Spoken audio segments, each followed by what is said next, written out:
Before you begin your building project, have you ever wondered what do you need to have in place for you to be able to be properly secure such that you don't get into trouble with authorities when you're doing your building? Maybe you've seen guys being carried on top of council lorries and so on and wondered, what's that all about? And it has to do with the building approvals. So in this topic today, we want to talk to you a little bit about what you need to know regarding county approvals and the approvals you need before you begin your building project. This is David from Adroit Architecture.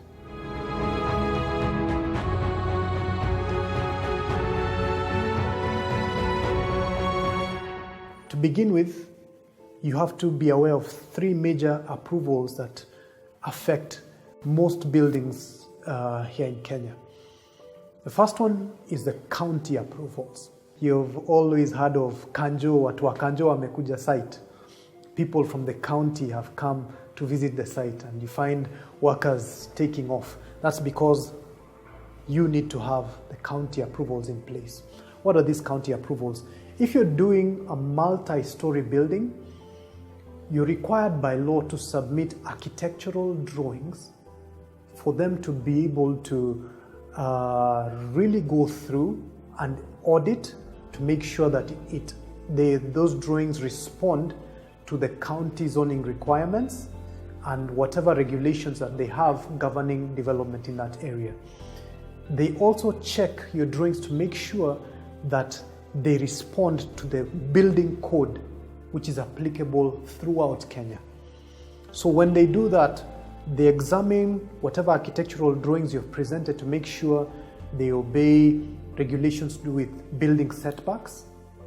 Did you know that your building has to be a certain distance away from the boundary, for example?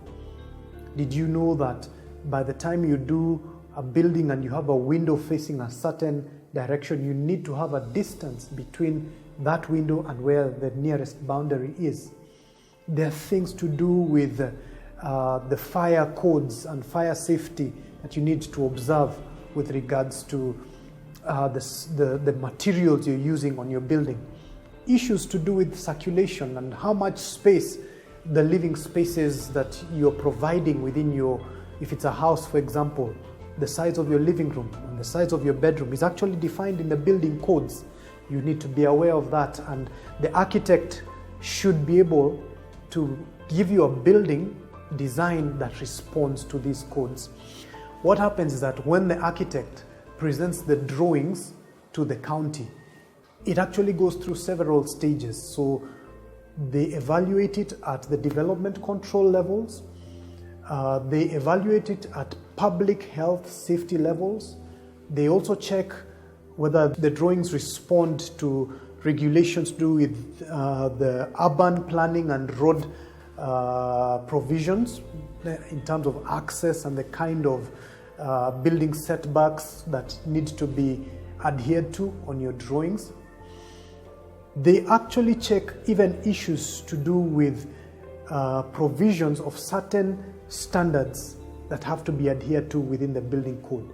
So the drawings go through all these different departments in the counties and they have to endorse for the approval to be given. Okay?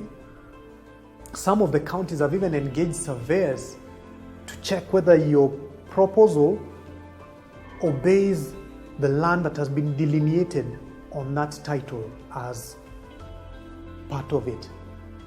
Many times you find that drawings that do not respond to these regulations have to be returned for them to be corrected, for them to be endorsed properly. If you're building a multiple storied building, you must also, in addition to the architectural drawing, you have to also submit structural drawings. This is by law. The structural drawings are drawings showing the kind of structural support that makes your building structurally sound. Issues to do with specification of reinforcement, specification of the kind of beams and sizing of structural elements like foundations, the kind of rebar that goes into slabs, issues to do with the design of roof trusses, whether steel or timber. Those have to be captured very well in the structural drawings. In addition to the drawings that the structural engineer does, he also needs to attach what we call design calculations that show how he has computed the structural loads that have to be taken care of by different structural elements in the building. All these are technical documentation that have to accompany the structural drawings that are being submitted. Okay? So once this is done, you're able to get architectural approvals and structural approvals. However, in some counties, they require the architectural and structural plans to be submitted together. So it depends on where you're building, but you need to be aware of the architectural plans have to be approved, and then depending on if you're doing a multiple story building, structural plans need to also be done and approved. In certain projects which are a little bit more specialized, for example, you might be thinking about doing a hospital or a really intricate office development. The counties may actually ask you to also supply other special drawings like services drawings for them to make sure that you're going to provide for the different systems that will work with the architectural planning so that it works properly. So you may need to actually engage services engineers to submit drawings in advance in some of those situations. Remember what we talked about in one of our previous videos regarding NEMA approvals? You need to think about that. Your EIA specialist needs to take the EIA report, that's the Environmental Impact Assessment Report, and have it submitted to NEMA for their approval. When you do that, you're able to get a nod from NEMA. This also comes only after you have done the county approvals first. Having gotten the two, you can now engage your building contractor to do one more last thing. He needs to be able to actually submit this design as well as the NEMA and the county approved drawings to one more body here in Kenya called the National Construction Authority, NCA. The NCA registers building contractors, and they also require every building project that is commencing construction to be registered by them, and they need to give a nod to it. They have to make sure that every project that is commencing has actually been approved at the county level and has also received the NEMA approval prior to the commencement of that construction.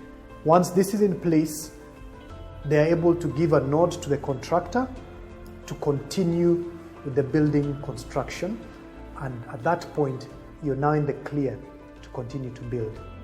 During the construction stage, you also need to continually engage the county officials to visit your site to make sure that they endorse every structural stage before you move to the next level. This becomes very important towards the end of a project when you'll need to apply for an occupation certificate.